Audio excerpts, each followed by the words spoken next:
Hello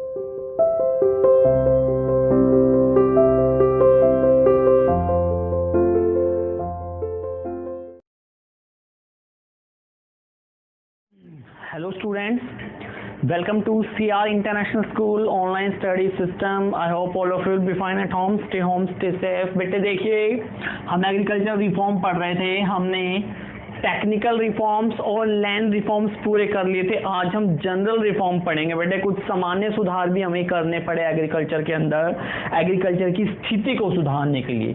तो इसके अंदर सबसे पहला था बेटे expansion of irrigation facility. Irrigation मैंने आपको बताया हुआ है, हिंदी में कहते हैं सिंचाई।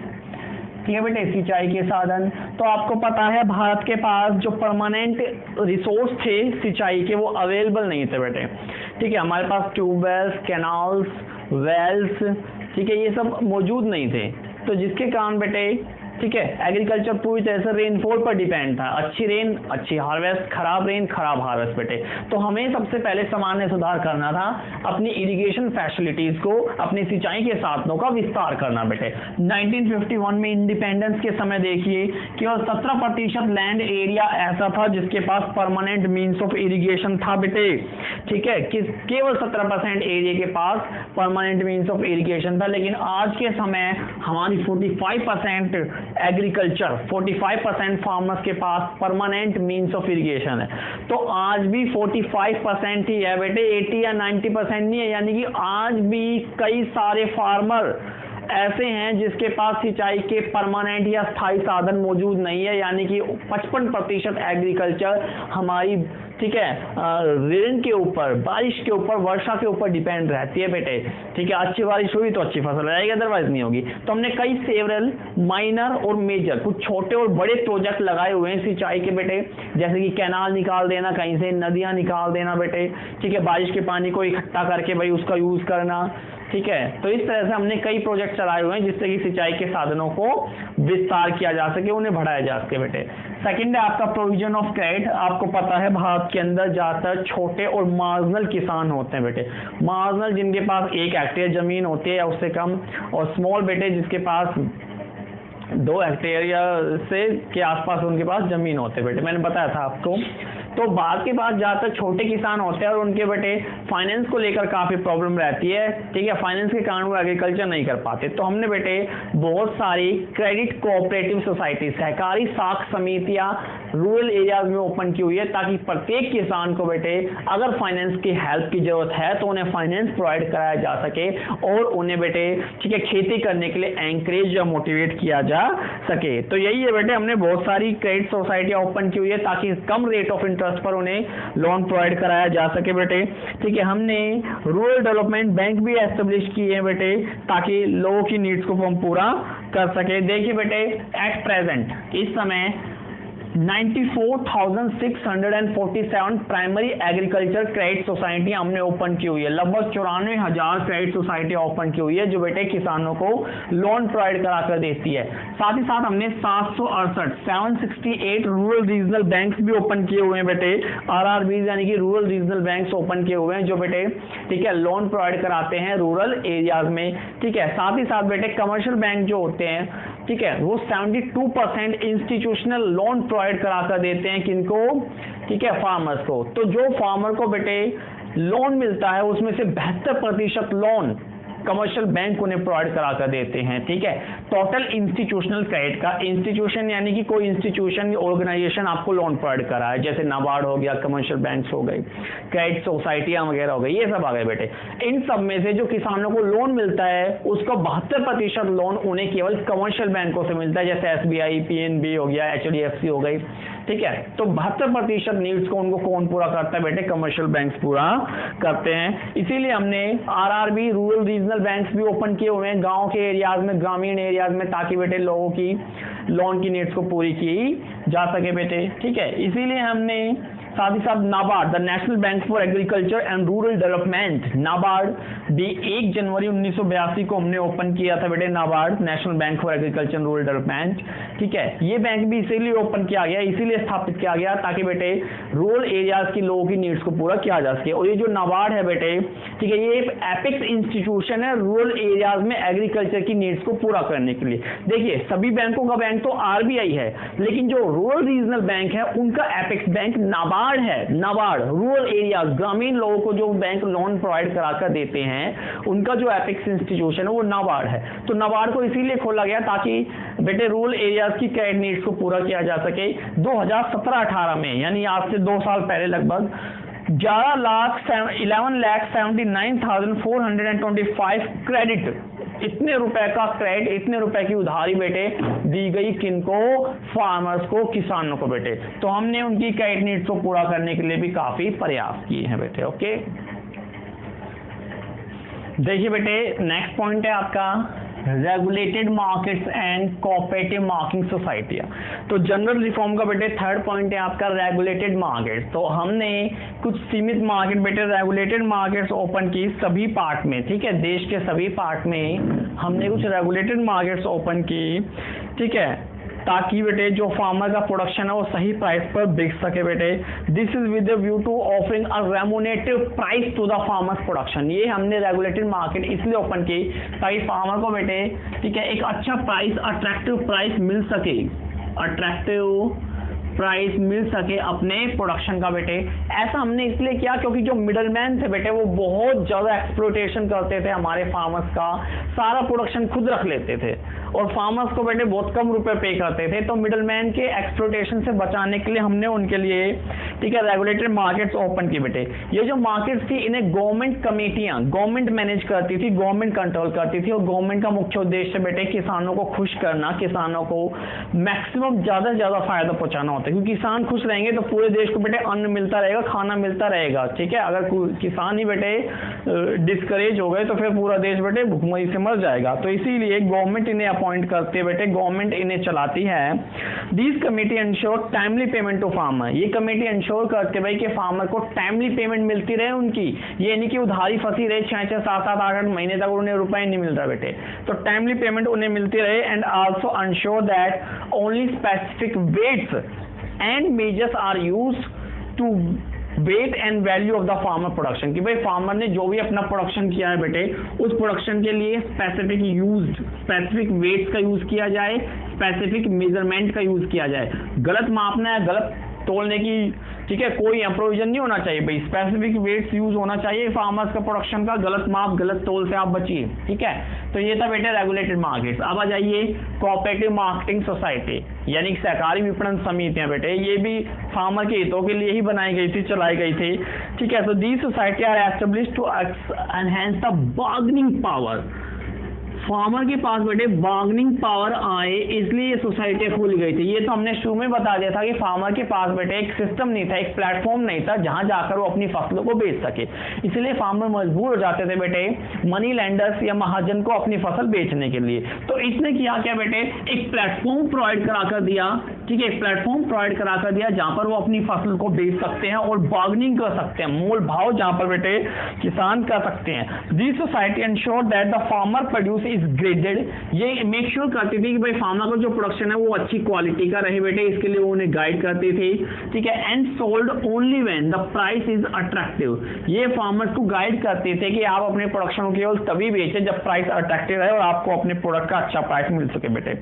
This society ensure that there is a no glut of supply. Glut का मतलब होता है बेटे ज्यादा, ग्लट यानी कि ज्यादा। ये मेक श्योर करते थे कि भाई सप्लाई इतनी ज्यादा नहीं हो जाए कहीं फार्मर को अपने प्रोडक्शन का बहुत कम प्राइस मिले बेटे, क्योंकि जिस समय फसलों की कटाई होती है ना, कटाई होती है उस समय सप्लाई बहुत हाई होती है और सप्लाई जब ज्यादा हाई हो गई बेटे तो फिर प्राइस डाउन होने शुरू हो जाएंगे और फार्मर को लॉस होगा बेटे। इसीलिए ये मेक श्योर करती थी कि मार्केट के अंदर ग्लट नहीं होना चाहिए सप्लाई का। ग्लट यानी ज्यादा, सप्लाई ज्यादा ना हो जाए बेटे, अदरवाइज फार्मर को बहुत नुकसान होगी, बहुत कम प्राइस उन्हें मिलेगा बेटे। ठीक है, तो इसीलिए मेक श्योर करती थी। Provision for storage of the crop is made. ये प्रोविजन फॉर स्टोरेज यानी स्टोरेज फैसिलिटी प्रोवाइड कराकर देती थी फार्मर्स को, जहां पर वो अपने प्रोडक्शन को स्टोर कर सकते थे और सही समय आने पर जब अच्छे प्राइस मिले उन्हें उनके प्रोडक्शन के, तब वो उसको मार्केट में बेच दे बेटे। तो ये काम करती थी। नेक्स्ट है प्राइस सपोर्ट पॉलिसी बेटे। तो गवर्नमेंट थी वो फार्मर को प्राइस सपोर्ट पॉलिसी के जरिए, ठीक है, एक कॉन्फिडेंस प्रोवाइड करती थी। वो उनसे कहती थी भाई कि आप, ये होता है बेटे setting the minimum selling price, MSP, ठीक है, मैक्सिमम सपोर्ट प्राइस ये ऑफर करती थी कि अगर मार्केट में आपका प्रोडक्शन अच्छे प्राइस पर नहीं बिक रहा तो आप एमएसपी पर गवर्नमेंट को बेच सकते हो बेटे। मार्केट की अनसर्टेनिटीज, मार्केट की अनिश्चितताओं से बचाने के लिए, फार्मर को बचाने के लिए प्राइस सपोर्ट पॉलिसी यानी कि एमएसपी, मैक्सिमम सेलिंग प्राइस, ये उन्हें प्रोवाइड कराकर देती थी। यानी अगर फार्मर को बेटे अच्छे प्राइस नहीं मिल रहे अपनी फसल के, ठीक है, तो वो एमएसपी पर गवर्नमेंट को अपनी फसल बेच सकता है और मार्केट की अनसर्टेनिटीज से बच सकता है बेटे। तो मार्केट की अनसर्टेनिटीज से बचाने के लिए गवर्नमेंट ने उन्हें, ठीक है, मिनिमम सपोर्ट प्राइस ऑफर किए, ठीक है, to protect market uncertainties. The government is committed, government बेटे फार्मर से कमिट करती थी, उनसे प्रॉमिस करती थी, उन्हें वचन देती थी कि भाई अगर आपका प्रोडक्शन मार्केट में अच्छे प्राइस पर नहीं बिका तो एमएसपी पर, मिनिमम सेलिंग प्राइस पर हम आपका प्रोडक्शन परचेस करेंगे, ठीक है, इवन, ठीक है, चाहे मार्केट प्राइस लोअर ही क्यों ना हो। मान लीजिए मार्केट में उनका प्रोडक्शन है वो 7 रुपए पर जा रहा है, लेकिन फिर भी वो एमएसपी पर गवर्नमेंट को बेचकर, ठीक है, इस 3 रुपए के लॉस से बच सकते थे। तो ये था MSP, setting the minimum support price by the government for the farmer production.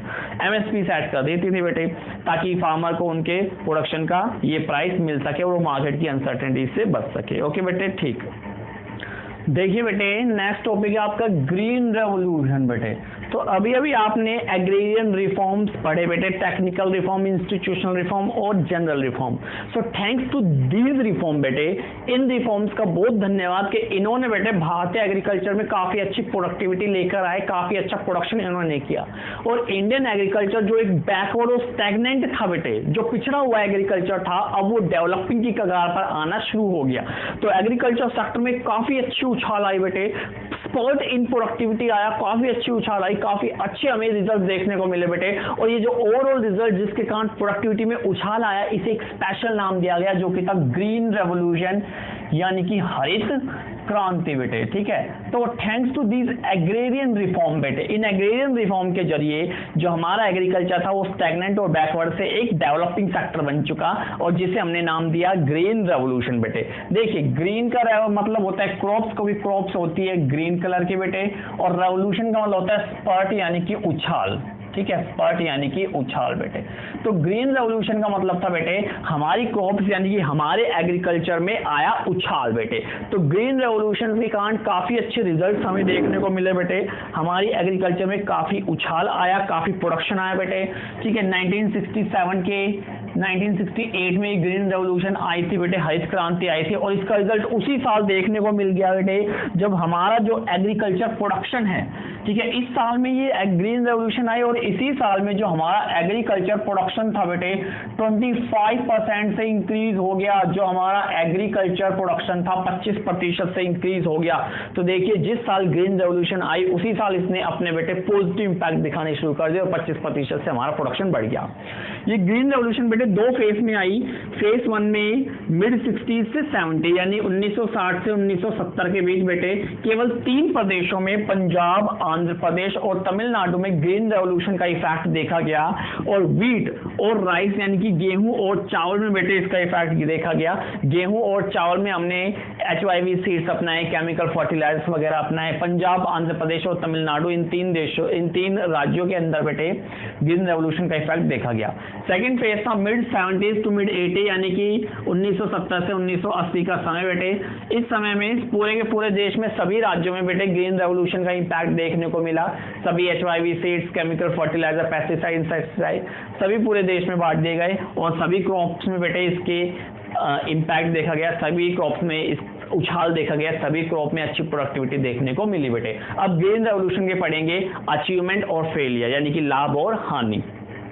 Next topic है आपका एडवांटेज ऑफ ग्रीन रेवोल्यूशन या फिर achievement of green revolution. Achievement, प्राप्तियां, कि भाई ग्रीन रेवोल्यूशन से यानी कि हरित क्रांति से आपको क्या क्या फायदे मिले बेटे। तो पहला है स्पर्ट इन प्रोडक्टिविटी। स्पर्ट का मतलब होता है बेटे उछाल, उछाल।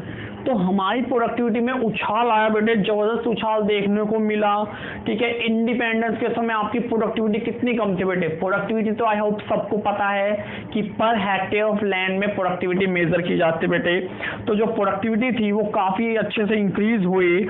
ठीक है, 660 किलोग्राम हेक्टेयर वीट पैदा करते थे बेटे आप पर हेक्टेयर पर 1951 में, लेकिन आज के समय आप 3408 किलोग्राम वीट पैदा करते हो, यानी कि 660 की बजाय अब 3400, 5 गुना प्रोडक्टिविटी आपकी इंक्रीज हो चुकी है बेटे as far as wheat is concern. Rice में देखिए बेटे, राइस हम उस समय पर यानी इंडिपेंडेंस के समय 665 किलोग्राम राइस पैदा करते थे बेटे 1 हेक्टेयर ऑफ लैंड पर, जबकि आज के समय 2665 किलोग्राम राइस हम पैदा करते हैं, यानी 4 गुना प्रोडक्टिविटी राइस में आपकी बढ़ चुकी है।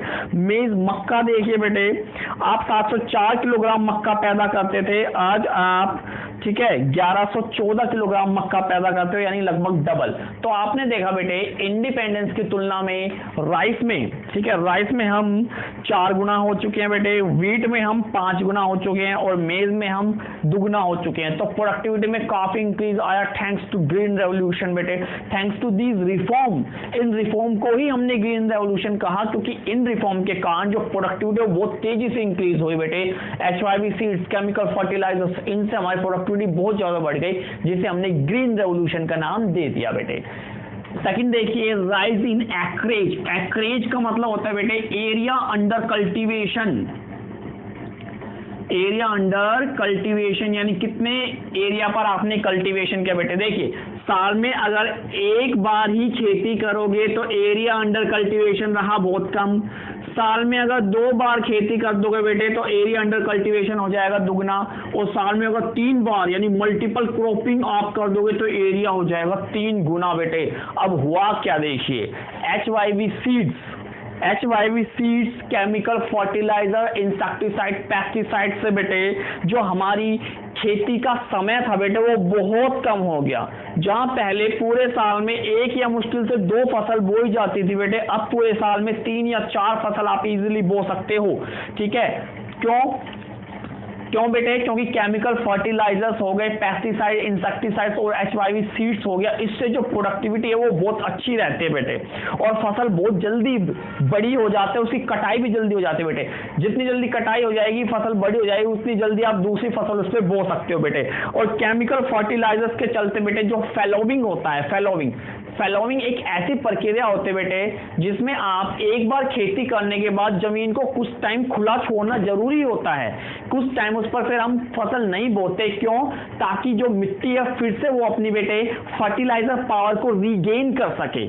ठीक है, तो इसलिए बीच में जमीन को खाली छोड़ा जाता था। लेकिन फर्टिलाइजर से बेटे कोई आपको उपजाऊ शक्ति दोबारा हासिल करने की जरूरत नहीं पड़ती। कोई फर्टिलाइजर डालते ही बेटे जो फसल होते है बहुत जल्दी से बढ़ जाती है, बहुत जल्दी से बढ़ जाती है। तो जो फैलोइंग होता है, खेतों को जोतने की जो जरूरत पड़ती है बेटे वो जरूरत खत्म हो गई है। तो बीच में जो खेत खाली पड़े रहते थे बिना फसल के, अब उसे खाली रखने की जरूरत नहीं है। अब आप उस पर पहली फसल की कटाई के तुरंत बाद दूसरी फसल बो सकते हो बेटे, यानी कि एरिया अंडर द एक्रेज आपका इंक्रीज हो गया। पहले साल में 1 फसल पैदा होती थी, लेकिन अब साल में सेम जमीन पर आप 2 या 3 बार फसल बो सकते हो। 2 बार फसल बोगे डबल क्रॉपिंग, 3 बार बोगे मल्टीपल क्रॉपिंग बेटे। तो मल्टीपल क्रॉपिंग के जरिए जो एरिया अंडर एक्रेज है वो इंक्रीज हो गया और हम बहुत ज्यादा बार फसल पैदा कर सकते हैं thanks to HYV seeds, chemical fertilisers, insecticides and pesticides बेटे। थर्ड है shift from conventional farming to commercialised farming बेटे। तो हमारे जो किसान थे अब उन्हें समझ आ गया था भाई कि अब वो कमर्शियलाइज्ड टाइप की खेती भी कर सकते हैं, यानी अब वो मार्केट के लिए भी खेती कर सकते हैं भाई। ठीक है, सब्सिस्टेंस फार्मिंग आपको पता है केवल अपने लिए की गई खेती, अपने गुजारे के लिए की गई खेती। कमर्शियलाइज्ड फार्मिंग यानी मार्केट के लिए की गई खेती, मार्केट में बेचने के लिए की गई खेती बेटी। यानी कि अब हमारे जो फार्मर्स थे वो समझ गए थे कि अब सब्सिस्टेंस फार्मिंग नहीं करनी है, अब कमर्शियलाइज्ड फार्मिंग करनी है। अपने लिए तो प्रोडक्शन करना ही है, साथ ही साथ मार्केट में बेचने के लिए भी करना है भाई। साल में 3 या 4 बार हमें खेती करनी है, जिससे कि हम मार्केट में भी सरप्लस बेच सके और अच्छा प्रॉफिट कमा सके बेटे। तो तो बेटे प्रोडक्टिविटी और एक्रेज बढ़ने के कारण जो हमारे फार्मर थे साल में 2-3 बार खेती कर सकते थे बेटे, जिससे कि वो ग्रेजुअली धीरे धीरे शिफ्ट हो गए from subsistence farming to commercialise farming, जिससे कि एग्रीकल्चर में ग्रोथ एंड डेवलपमेंट बेटे आ गया। ठीक है, नेक्स्ट है change in the farmers outlook. पहले फार्मर का आउटलुक परंपरागत तरीके था बेटे, कन्वेंशनल आउटलुक था, अब उनका आउटलुक कमर्शियलाइज हो चुका है। अब उन्होंने बेटे बड़ी सोच करनी शुरू कर दिया है कि वो साल में 3-4 बार खेती करेंगे और मार्केट में बेचेंगे, सरसों उगाए तो बेचेंगे, बाजरा उगाए तो बेचेंगे, गेहूं उगाए तो बेचेंगे बेटे। यानी अब हमारे फार्मर्स जो थे उनका जो आउटलुक था या थिंकिंग थी वो चेंज हो गई थी। अब उन्होंने मार्केट के लिए प्रोडक्शन करना शुरू कर दिया था। लास्ट में बेटे self sufficiency in food grains. So thanks to green revolution, जिसके कारण हमारे प्रोडक्टिविटी में उछाल आया बेटे, और उछाल के चलते हम सेल्फ सफिशिएंट बन गए, आत्मनिर्भर बन गए फूड ग्रेन के प्रोडक्शन में। पहले तो हमें बेटे दूसरे देशों से इंपोर्ट करना पड़ता था फूड ग्रेन, ठीक है, और अमेरिका जैसा देश जो था वो आपको धमकी देता था, आपके ऊपर पॉलिटिकल प्रेशर बनाता था बेटे दूसरे देशों से युद्ध खत्म करने के लिए, दूसरे देशों से संधि करने के लिए। लेकिन अब हम सेल्फ सफिशिएंट हो गए थे फूड ग्रेन में थैंक्स टू ग्रीन रेवोल्यूशन, जिसमें प्रोडक्टिविटी में बहुत उछाल आया और अब हम सेल्फ सफिशिएंट हो गए थे। अब हमें दूसरे देशों से इंपोर्ट करने की बजाय दूसरे देशों को एक्सपोर्ट करना शुरू कर दिया था। अब हमने बफर स्टॉक मेंटेन करना शुरू कर दिया था बेटे, जो इमरजेंसी काल में हमारी सहायता करता है। तो ये सारे थे अचीवमेंट ऑफ ग्रीन रेवोल्यूशन। ठीक है, ग्रीन रेवोल्यूशन की प्राप्तियां या ग्रीन रेवोल्यूशन के फायदे बेटे, ठीक है, जो उन रिफॉर्म्स के जरिए आए। ओके, ठीक। देखिए बेटे नेक्स्ट टॉपिक है आपका लिमिटेशन ऑफ ग्रीन रेवोल्यूशन, यानी ग्रीन रेवोल्यूशन की कमियां। हरित क्रांति की कौन कौन सी कमियां थी? तो सबसे पहले देखिए लिमिटेड क्रॉप। सबसे पहली कमी बेटे कि जो हरित क्रांति का फायदा था वो केवल राइस और व्हीट में ही देखने को मिला, गेहूं और चावल में ही देखने को मिला, बाकी जगह देखने को नहीं मिल पाया। ठीक है, बाकी जो इंपॉर्टेंट फसलें होती है जैसे आपकी जूट हो गई, कॉटन हो गई बेटे, इंडिगो हो गई, जो कि कमर्शियलाइज फसलें हैं बेटे, ठीक है, वहां देखने को नहीं मिला। ये जो वेज क्रॉप्स है, वेज गुड्स है, केवल यहीं देखने को मिला बेटे। जूट, कॉटन और ये इंडिगो जो फसलें होते हैं इनमें देखने को नहीं मिला। तो हम कह सकते हैं बेटे कि जो ग्रीन रेवोल्यूशन का फायदा था वो केवल लिमिटेड क्रॉप्स तक ही सीमित रहा, राइस और व्हीट तक, जबकि जो बाकी फसलें थी वहां उसका फायदा नहीं मिल पाया। सेकंड देखिए अनइवन स्प्रेड बेटे। ग्रीन रेवोल्यूशन का फायदा पंजाब, हरियाणा, आंध्र प्रदेश, तमिलनाडु बेटे केवल इन्हीं राज्यों तक सीमित रहा। कुछ राजस्थान बना लीजिए, लगा लीजिए, तो इनका जो फायदा था बेटे वो पंजाब, हरियाणा, महाराष्ट्र, तमिलनाडु, राजस्थान यहीं तक ही सीमित रहा। जबकि जो यूपी है, बिहार है, मध्य प्रदेश है, उड़ीसा है बेटे, इन राज्यों को तो इसका फायदा कुछ मिला ही नहीं। तो अनइवन स्प्रेड बेटे, असमान फैलाव रहा इसका, असमान बेटे। इस ग्रीन रेवोल्यूशन ने कुछ सीमित राज्यों को ही फायदा पहुंचाया, बाकी राज्यों को नहीं फैलाया। पंजाब आप समझते हो कितना बेटे अच्छा डेवलप स्टेट है, हरियाणा बढ़िया है, आंध्र प्रदेश, तमिलनाडु, राजस्थान, इन तक ही इसका फायदा रहा। जबकि जो बेटे यूपी, बिहार आज भी बहुत ज्यादा गरीब राज्य भारत के, सबको पता है बेटे, उड़ीसा, ठीक है, और जो मध्य प्रदेश है बेटे, मध्य प्रदेश भी काफी गरीब राज्य है, तो यहाँ इसका फायदा नहीं मिल पाया बेटे। तो अनइवन स्प्रेड रहा। लिमिटेड फार्मिंग पॉपुलेशन बेटे देखिए, HYV सीड्स बहुत महंगे होते हैं, केमिकल फर्टिलाइजर्स बहुत महंगे होते हैं, इंसेक्टिसाइड्स, पेस्टिसाइड्स भी काफी महंगे होते हैं। जबकि जो भारत के जब तक किसान है बेटे या तो स्मॉल हैं या फिर मार्जिनल फार्मर है बेटे, तो ये काफी गरीब किसान होते हैं जो कि अफोर्ड कर ही नहीं पाते बेटे इतने महंगे HYV सीड्स को खरीदना, केमिकल फर्टिलाइजर्स को खरीदना, इंसेक्टिसाइड, पेस्टिसाइड्स, इन सबको यूज करना वो अफोर्ड ही नहीं कर पाते। केवल अमीर किसान ही उसका यूज कर पाते हैं, जो लार्ज फार्मर होंगे बेटे। तो हमने कहा कि जो ग्रीन रेवोल्यूशन बेटे वो लिमिटेड फार्मिंग पॉपुलेशन तक ही सीमित रही, केवल लार्ज फार्मर तक ही सीमित रही। जो स्मॉल फार्मर्स थे बेटे उन्हें इनका फायदा नहीं मिल पाया, तो ये भी इसकी कमी हो गई। लास्ट इकोनॉमिक डिवाइड बेटे, अमीर किसानों ने फायदा उठाया, यानी कि रिच बिकम मोर रिच, अमीर और अमीर हो गए, गरीब किसानों का फायदा नहीं उठा पाए, ठीक है, तो पुअर बिकम मोर पुअर। तो बेटे ग्रीन रेवोल्यूशन से एक जो इकोनॉमिक डिवाइड हम जिसे कहते हैं ना बेटे, ठीक है, आर्थिक स्थिति जो थी लोगों की वो खराब हो गई, अमीर और अमीर हो गए, गरीब और गरीब हो गए, यानी ग्रीन रेवोल्यूशन के जरिए असमानता या इनइक्वालिटी और आ गई बेटे।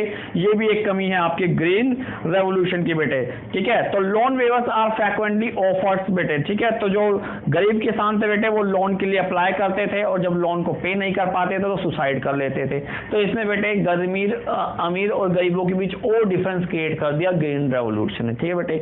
अब एक क्वेश्चन आ रहा है आपकी बुक में, does India need another green revolution, क्या भारत को एक और नई ग्रीन रेवोल्यूशन की आवश्यकता है? तो आपका जवाब होना चाहिए यस, क्योंकि जो हमारी ग्रीन रेवोल्यूशन आई थी बेटे उसे अब बहुत साल हो चुके हैं। 1967 के समय पर ये ग्रीन रेवोल्यूशन आई थी बेटे, कितने साल हो गए देख लीजिए आप, लगा लीजिए 33 + 20 53 ईयर्स हो चुके बेटे उसको।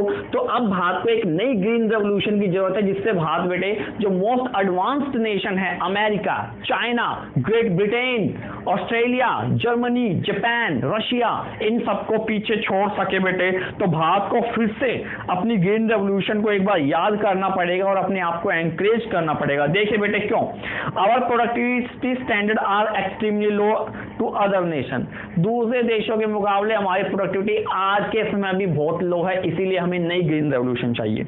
Our food grain stock are the at the point of uncertain, हमारा जो फूड ग्रेन का स्टॉक है अनसर्टेन है, कभी माल खराब हो जाता है, कभी प्याज बेटे 200 रुपए किलो पहुंच जाती है, अनसर्टेनिटीज का तो एग्जांपल है, कभी टमाटर 100 रुपए किलो से ऊपर पहुंच जाता है बेटे, अनसर्टेनिटी है ये। तो हमारी जो क्रॉप्स है, हमारा जो स्टॉक है बेटे अनसर्टेन है, तो उस अनसर्टेन को सर्टेन में लाने के लिए हमें ग्रीन रेवोल्यूशन की जरूरत है बेटे। Most farmer India continue to face uncertainty of weather, आज भी हमने देखा बेटे, आज भी केवल 45% किसानों के पास, ठीक है, परमानेंट साधन है सिंचाई के, 55% के पास नहीं है बेटे। तो उन 55% को सफिशिएंट बनाने के लिए हमें ग्रीन रेवोल्यूशन लानी पड़ेगी बेटे।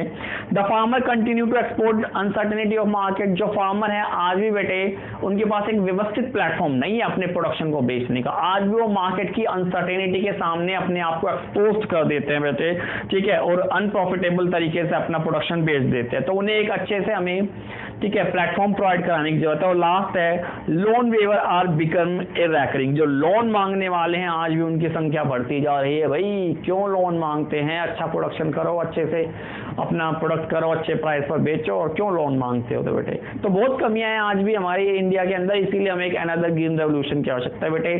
Thank you very much, this lesson has been complete, thank you.